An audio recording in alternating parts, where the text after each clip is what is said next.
Shalom naganif jaalalli waaqayyo isiniif ta'u akkam jirtu baga nagaa taatanii baga nagaan dhuftanii.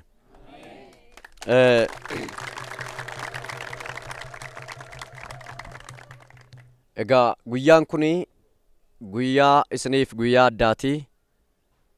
Guyyaatti jireenyi keessan Kiristoosii wajjin awwaalamee Kiristoosii wajjin du'aa ka'uudha. Inni kuni fayyina keessan mirkaneessuudhaaf yookaan fayyina keessan fixaan baasuudhaaf yookaan chaappeessuudhaaf lafa kan hundumti keessan kan dhuftanii. Egaa warri cuuphamtan irraa waaqayyoo irraa kaasee jireenya haaraa isin jalqabsiisa. Jireenyi isin irraa kaaftanii jiraattan jireenya ija guutuu nama godhu, jireenya Kiristoosii wajjin jiraachuu, jireenya nagaa kennu, jireenya boqonnaa kennuudha. Kanaaf namni hundinuu lafa kana yeroo taa'u gammadaa itti tolaa boqochaa harka waaqayyoo irratti gammadaa Kiristoosii wajjin anarra nan awwaalamaa isaa wajjin du'aan ka'a jecha guyyaa yerootti amma callistanii bishaan lixanii ba'uu miti. Gaafa achi keessaa ba'u maaltu naaf ta'uu qabaa? Akkamittan jijjiiramaa? Attamitti jijjiiramni naaf ta'a?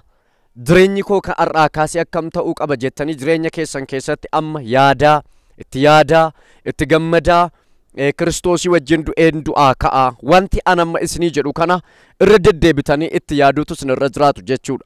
Galanni waaqayyoof haa ta'u. Mee sagalee waaqayyoo keessaa nan dubbisa kutaa tokko. Ergaa gara Qolaasaayis boqonnaa 2 lakkoobsa 11 fi 12 jiru akkas jedha nan dubbisa. Isin immoo isumaan dhagna qabamtaniittu. Dhagna qabaan keessan garuu isa harka namaa isa harkaan hojjetame utuun ta'in isa Kiristoos dhagna qabuu isaatiin namummaa foonii yookaan namummaa foonii dhagna qabuu isaatiin namummaa foonii guutummaa isaa balleessuudha. Cuuphaadhaan Kiristoosii wajjin awwaalamtanii hojii aangoo waaqayyo isa warra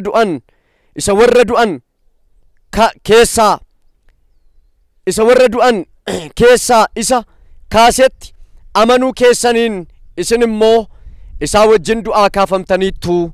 Ameen. Galanni waaqayyo isa jiraataaf haa ta'u. Lakkoobsa 6 kaaftanii yoo dubbiftanii waa tokko argitu. Karaa Kiristoos Yesuus namummaadhaan guutuu ta'uu yookaan immoo karaa Kiristoos guutummaan jireenya keenya haaraa ta'uudha kan nuyi arginu.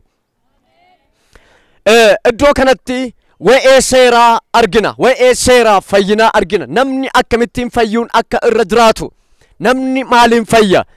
Fayyinni namaa maayinni? Yeroo baay'ee addunyaa kanarratti yaadi yookaan immoo ayidoloojii yaada garaagaraatu jira. Fayyinni namni akkamittiin fayyina argachuu danda'a? Akkamittiin namni Kiristoositti dabalamuu danda'a? Namni karaa eenyu waaqayyoon mucaa waaqayyoo ta'uu danda'a? Akkamittiin namni mucaa waaqayyoo ta'ee Kiristoositti dabalamuu danda'a jedhanii namoota yaada garaagaraatu ka'a jechuudha. Iddoo kanatti waldaa jara kanaa kana keessatti barsiisa tokkotu jira. Barsiisni jiru kuni namni kan inni fayyuu danda'u dhagna qabachuudhaan, yoo dhagna qabate malee namni fayyuu hin danda'u jedhaniiti kan isaan barsiisa garaagaraa waldaa kana keessa galanii barsiisonni dogoggoraa tokko waldaa kana keessatti yaada isaanii kan kennan, yaada isaanii kan kaasan jechuudha. Kanaaf Phaawulos fagoo taa'ee namni fayyuu kan danda'u dhagna qabaa isa akka seeraatti kenname sana utuu hin taane Kiristoositti amanuudhaan, ergi isatti amanuun keenya immoo kan mirkanaa'u isatti ergi amannee isaa wajjin cuuphamuudhaan, cuuphaan immoo isaa wajjiniin awwaalamuudhaan erga waaqayyo Kiristoosiin du'aa kan kaase warra du'an keessaati. Kiristoosiin waaqayyo warra du'an keessaa kaase. Isin immoo cuuphamuudhaan Kiristoosii wajjin warra du'an keessaa kaafamtaniittu jedhaan. Maal ta'uudhaan? Cuuphamuudhaan warra du'an keessaa Kiristoositti maal taataniittu? Dabalamtaniittu. Argitanii Kiristoos kan waaqayyo abbaan Kiristoosiin kan inni du'aa kaase warra du'an keessaa kaasee jedha. Nuuni fayyuu kan nuyi dandeenyu hojiidhaan miti. Fayyinni hojiidhaan miti. Fayyinni hojii gaarii hojjechuudhaan miti. Fayyinni kan argamu Yesuus Kiristoositti amanuudhaan. Yesuusitti amanuun immoo kan mirkaneeffamu cuuphaadhaan. Kiristoos akkuma warra du'an keessaa kaafame. Kiristoos akkuma warra du'an keessaa du'aa ka'e. Waaqayyo abbaan ilma isaa gara biyya lafaa kanatti kan inni erge namni hundinuu jireenya haa qabaatuuf. Namni hundinuu jireenya bara bara haa qabaatuuf. Kanaaf maal jedha isinitti fakkaata sagaleen Waaqayyoo wangeela gooftaa keenya Yesuus Kiristoos boqonnaa 3:16-17 Waaqayyo biyya lafaa kana amma jaallatutti tokkicha ilma isaa biyya lafaaf dabarsee kenne jedha. Biyya lafaa habaduuf mini jireenya haa qabaatuuf jedha. Jireenya inni jedhu kun jireenya hundumaa of keessaa qaba. Biyya lafaa inni jedhu dachee lafaa kana biyyoo isaa miti, biqilaa isaa miti, galaana kana miti biyya lafaa kana inni jedhu. Amma galaana isin argaa jirtan mini biyya lafaa inni jedhu kun warra Yesuus Kiristoositti hin amananneedha. Warra Yesuus Kiristoosiin hin fudhanne, warra hin fayyine, mucaa Waaqayyoo ijoollee Waaqayyoo warra hin jedhamneedha. Kanaaf isin har'a warra biyya lafaa keessaa dhuftaniittu. Kiristoos lubbuu isaa isiniif kennee biyya lafaa keessaa isin fideera. Isin har'a biyya lafaa keessaa waamamtani. Biyya lafaa keessa jiraannee amalaan, yaadaan, jireenyaan, kaayyoodhaan, akeekaan biyya lafaa keessaa baanee jechuudha. Biyya lafaa keessaa waamamne jechuun biyya lafaa kana keessaa ardii kan biraa yookaan immoo dachee kan biraa keessa jiraanna jechuu miti. Biyya lafaa kana keessa taanee biyya lafaa keessaa waamamne jechuun jireenyaan har'asuma keessa jiraanna. Kan nu ittiin baane yaada isaa, akeeka isaa, kaayyoo isaa, eenyummaa isaa, maalummaa isaa kana keessaa baanee gara addunyaa biraa, addunyaa afuuraa, addunyaa saka Waaqayyootti ceeneerra jechuudha. Qaamaan har'a biyya lafaa keessa jirra. Yaadaan keessaa baane, kaayyoodhaan keessaa baane, fayyuudhaan keessaa baane, ilaalchaan keessaa baane. Kanaaf nuyi ijoollee Waaqayyoo jedhamneerra. Haleluuyaa. Mee sagalee keessan ol kaasaa ani mucaa Waaqayyoo ta'eera jedha. Har'aa kaasee jedhaani. Ani Kiristoositti amanuudhaan yaada biyya lafaa ganee, eenyummaa biyya lafaa ganee, cuuphamuudhaan Kiristoositti dabalama. Ani aboo dukkanaa jalaa ba'ee mootummaa Waaqayyootti dabalameera. Aboon dukkanaa jedha. Har'aa kaaseen irratti aboon qabu. Ani dhiiga Kiristoosiin qulleeffameera. Mootummaa Waaqayyoo kan kooti jedha. Kanaaf fayyinni Kiristoosidha. Fayyinni ilma Waaqayyooti. Fayyinni ayyaana Waaqayyooti. መዳን በስራ አይደለም። መዳን በጸጋና በክርስቶስ ብቻ ነው። ሃሌሉያ። እኛ ከዓለም ወጥተናል። ከሐሳቡ ከዓላማው ወጥተን ዛሬ ወደ ክርስቶስ በእግዚአብሔር መንግስት ውስጥ ነው ያለነው። ዛሬ ኬሳ ባኔ ሞቱማ ዋቀዮ ኬሳ ጅራ ሞቱማ ዋቀዮ ጀቹን ጅሬኛ ሞቱማ ዋቀዮ ሞቱማ ነማራ adda kan godhu jireenya isaatu adda godha. Jireenya Waaqayyoo duraanna, jireenya Kiristoos duraanna. Kanaaf maal jedha isinitti fakkaata sagaleen Waaqayyoo har'aa kaasee Phaawulos anarraa kaasee anatu jiraata mini Kiristoos isana keessaatu jiraata.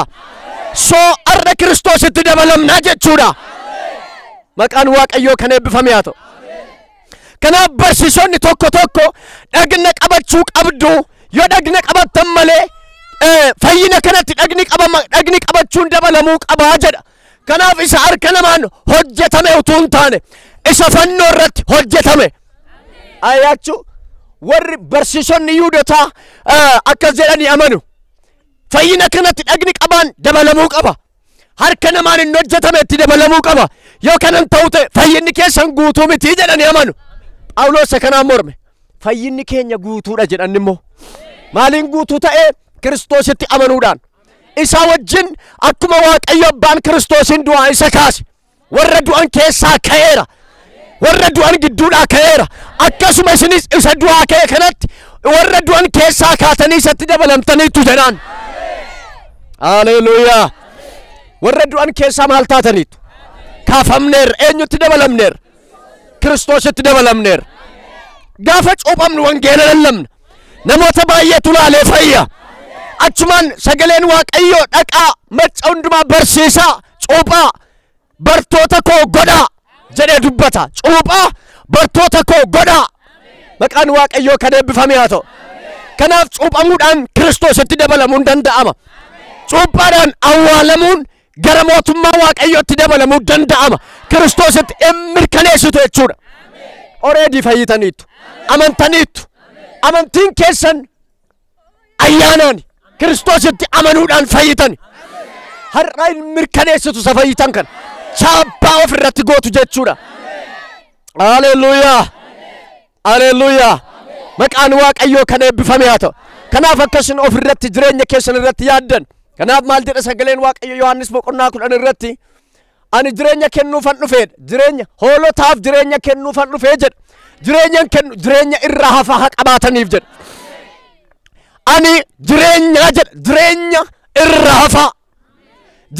irraa hafaa hoolonni qabaataniifan dhufaa jedha maqaan waaqayyoo kan eebbifame haa ta'u jireenya irraa hafaa jiraattu kiristoosii wajjin warri jiraatan jireenya irraa hafaa jiraatu galanni waaqayyoo isa jiraataaf haa ta'u kanaaf amanaa waaqayyo waan haaraa godhaa jireenyi keessan hin haareffama waaqayyo bara keessan jireenya keessan haa eebbisu eebbifamtaniitu har'aa kaaftanii eebbifamtaniitu jireenyi keessan har'aa kaasee jijjiirama nama haaraa taataniitu sin mucaa waaqayyo jedhamtu eebbifamaa gooftaan sin eebbisu amma kallattiimaan gara cuuphaa raawwachuutti darbina jechuudha egaa gaafa cuuphamtan jireenyi keessan jireenya haaraa ta'a namummaa haaraa uffattu warri dhukkuba qabdan illee akka fayyitan amanaa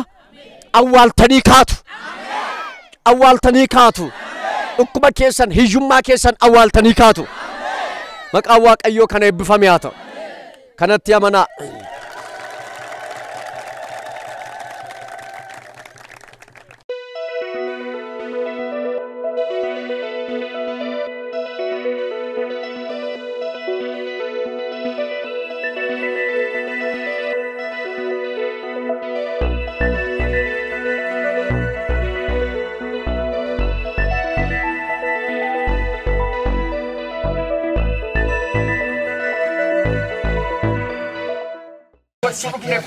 jecha keeti dubbii keeti sagalee keeti kana qulleessineerra jechee kana qulleessineerra bishaan kana dhiiga Yesuus Kiristoosiin qabneerra madaa'uu hoolichaan qabneerra galannii ulfinni siif haa ta'u waan haaraa gootaati ulfina kee mul'isi maqaa Yesuusiin ameen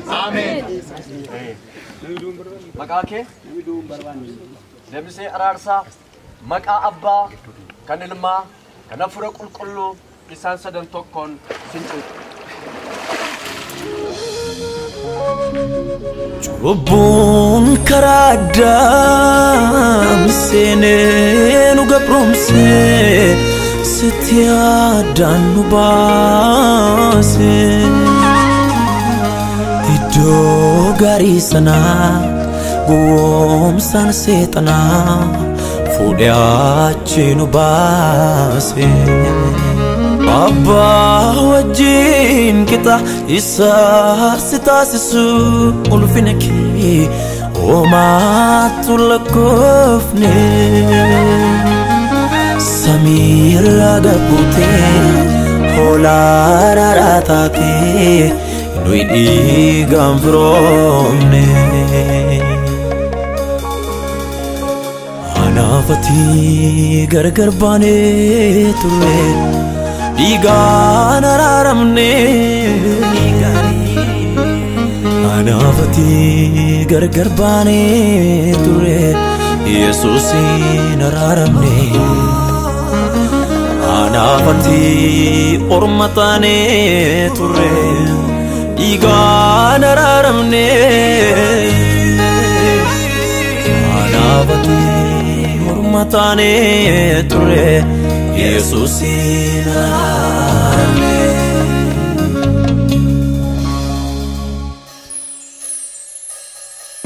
Akkamna jaallatanani naaf ulfina kee kanniste na birmatte marifatte arfi du'a goote safuu daraara kee cuuphaa maaflaattee mirga kee geeddartee margama koo maal dinqii dararri kee akkam na jaallattananii naaf ulfina kee kanniste naa birmattee mariifattee arfi du'aa goote safuu daraara kee cuuphaa maaflaattee mirga kee geeddartee margama koo maal dinqii dararri kee si olitti gadi buutee mootummaa du'aa onsitee waan joosiif hin malle baattee faayina koof karaa taatee dinqiin kana caalu hin jiru faayinni koo faayaa kooti dhiiga kee dhiiga qulqulluu naan laaftee fannoo irratti.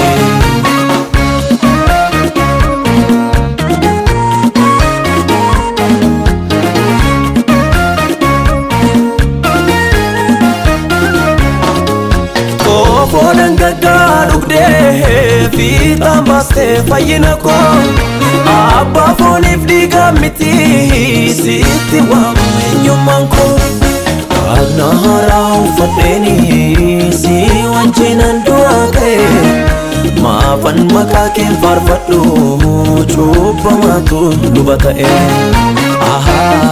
maal jedhee deebisu kan keenan teessisu rakkoo sana raasee sweetuu narraa kaasee.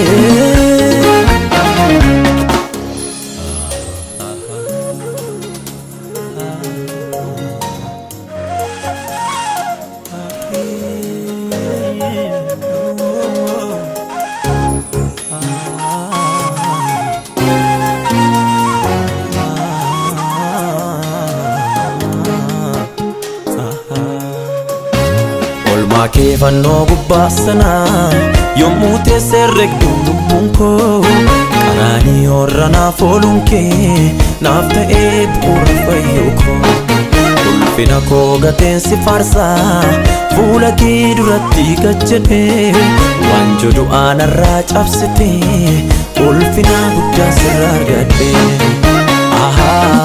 maal jedhee deebisu kan keenan teessisu rakkoo sana raasee sweetuu narraa kaasee.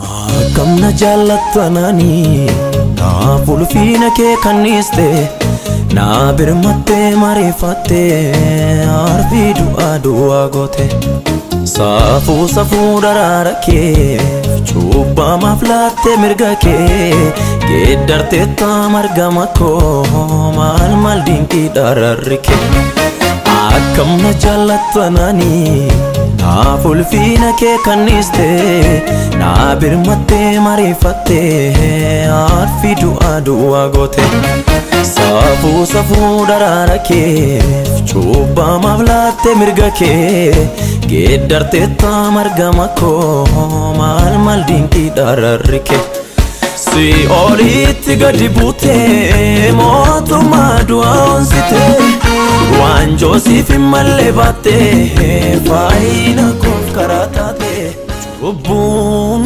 karaa addaam seenee nu gabroomsee sitti addaan nu baasee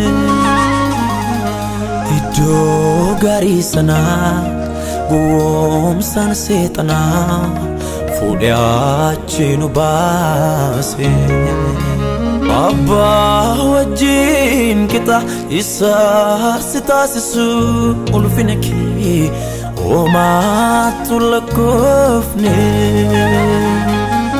samiirraa gabbuutee hoolaa raaraa taatee nuyi dhiigaan firoomne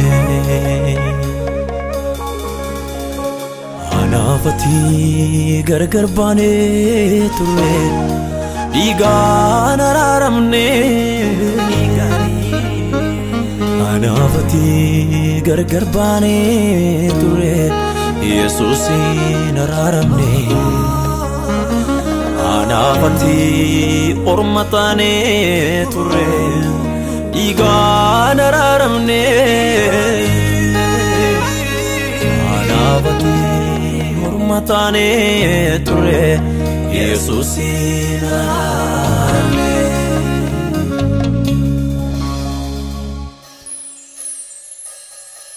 Akkam na jaallatanani naaf ulfina kee kanniste naa birmatte marifatte arfii du'aa goote Saafuu safuu daraara kee Cuuphaa maaflaatte mirga kee Geeddarte margama koo maal dinqii dararri kee Akkam na jaallatanani naaf ulfina kee kanniste naa birmatte marifatte arfii du'aa goote Saafuu safuu daraara kee Cuuphaa maaflaatte mirga kee Geeddarte margama koo maal dinqii dararri kee Si olitti gadi buutee mootummaa du'aa onsitee Waanjoo siif hin malle baattee Fayyinaa koof karaa taatee Dinqiin kana caalu hin jiru Fayyinni koo fayyaa kooti Dhiiga kee dhiiga qulqulluu naan laaftee fannoo irratti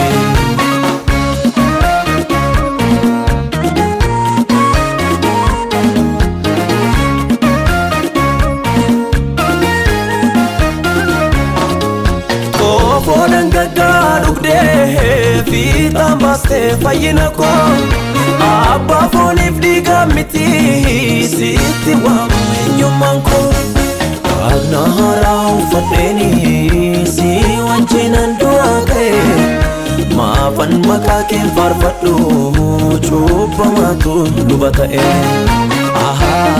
Maal jedhee deebisu kan keenan teessisu Rakkoo sana raasee Situu narraa kaasee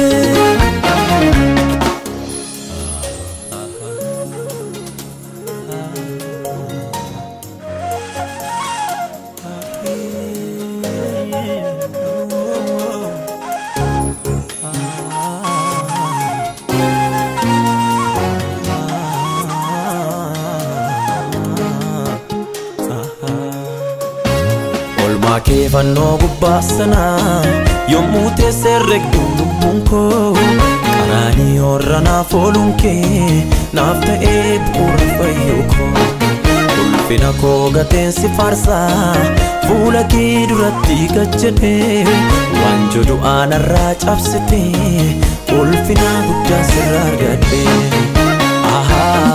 Maal jedhee deebisu kan keenan teessisu Rakkoo sana raasee Situu narraa kaasee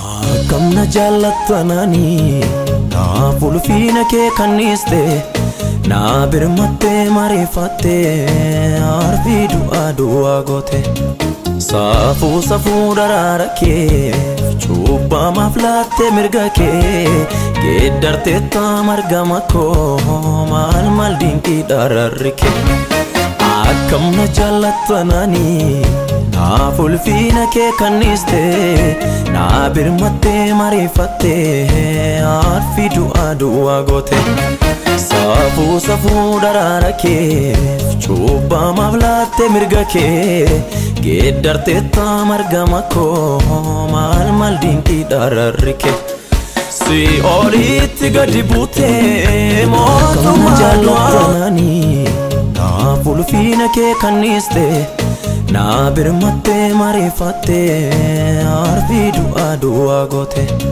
safu darara ke chuba maflatte mirga ke geddarte tamargama ko mal dinki dararke akkam na jallatanani na fulfina ke kaniste na birmatte marifatte arfi du'a gote safu darara ke chuba maflatte mirga ke geddarte tamargama ko mal dinki dararke si oliti gadi bute motuma duansite wanjo si fi malebate faina kof karatate